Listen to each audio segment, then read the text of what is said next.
Hi, and thanks for being here for part 2 of Loving Others on this week's 2 Minutes of Truth. This week we're looking at Matthew 25, when Jesus talks about the day of final judgment.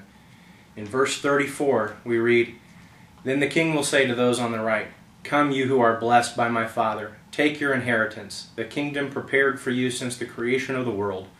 For I was hungry and you gave me something to eat.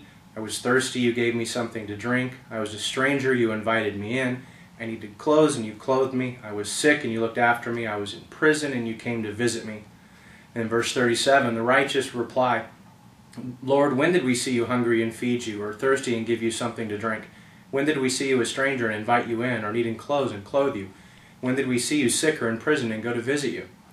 And the king replies, "Truly I tell you, whatever you did for one of the least of these brothers and sisters of mine, you did for me."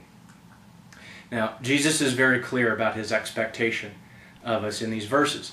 And if we read further along, we hear what he says about those who don't take care of the least of these. And he says, "Depart from me, you who are cursed, into the eternal fire prepared for the devil and his angels." Now, it's pretty clear what Jesus thinks about those who don't show love and kindness to others. Now, the real question is, which side of God's grace do you want to be on? Do you want to take your inheritance in the kingdom, or do you want to be cursed in the fire with the devil and his demons? I know which one I'm leaning towards.